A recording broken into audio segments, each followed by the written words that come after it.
Might not feel like it outside in Southeast Ohio, but it's time for college baseball, and it's time to preview the 2019 Ohio Bobcats. I'm Russ Eisenstein, the voice of the Cats.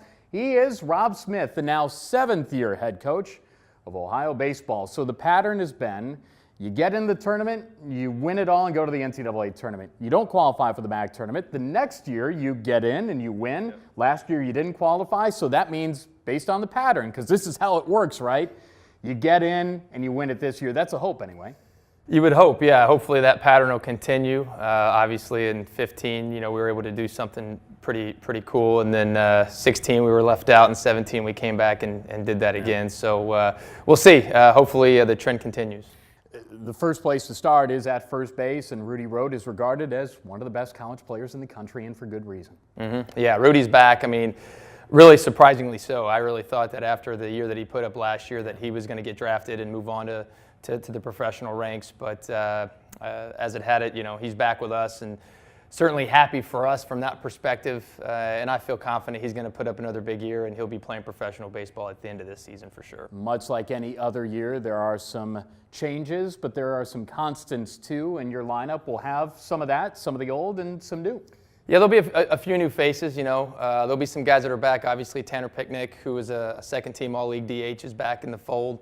Aaron Levy had a lot of experience last year for us. Trevor Hafner was another guy that was out there. And then Sebastian Fabik, who was out in center field about the last part of the season, are going to be some familiar faces that we saw from last year. With that, too, is you obviously have some differences in the starting rotation, and you've got a lot of youth in your rotation. That's going to be the biggest change. We've been spoiled the last few years where we've had a lot of veteran pitching, going back to even the 17 season.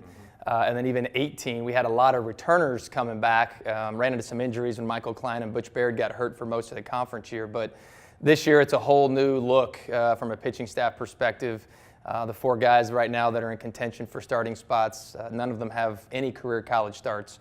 So that's going to be, it's exciting, but it's a little bit, creates some anxiety because you don't know what you're going to get. But all of them handle it well, and I'm pretty confident that they're going to do a good job with it. And with the bullpen, too, Jake Rowan gone, obviously the all-time program save leader here. And so you've got, obviously, a whole lot of pitchers in that bullpen to figure out who's going to be your stopper at the end. Yeah, we were very lucky, look, going all the way back to 2015, with Logan Cozart, who was one of the best closers this place has ever seen. And then that was followed by Jake Rowan, who is now, the best closer, statistically speaking, that this place has ever seen. And so it's really kind of an interesting year because we don't have anybody that was an established closer coming back. So there'll be a few guys. Eddie Cutt had some really good experiences last year. Brett Manis had a nice fall for us.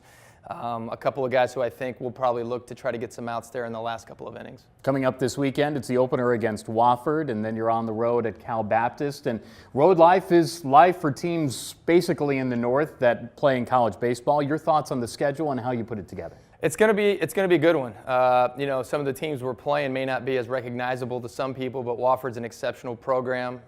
They had, I think, 36, 37 wins last year. Cal Baptist is transitioning into Division I, and they've been one of the best Division II teams in the country the last few years, so they're going to be a good challenge. South Carolina Upstate, who we played last year, is a quality opponent, and then our home opener is against Army. Who not only made a regional, but made some noise in a regional last year. So they'll be a really good challenge. And we say RIP to the Bob Rena hop. It no longer is there because the infield used to be, regardless of how much work that you guys put in, and it wasn't for lack of effort, it just was what it was. That infield setup with the dirt and the grass and all that, that's gone. You have the infield turf now, and thank goodness. Yeah, it's a huge thing, and I got to thank everybody that was involved in that project, all the donors and the administrators that helped make it happen. It's been a huge upgrade for us to have the infield turf. We've already seen the benefits of it. We've been outside several times to practice. We've scrimmaged outside already 3 or 4 different times. We would not have had that opportunity to do so last year, and so it's been a big benefit to us. I know our guys have loved it, and it really helps us from a development standpoint.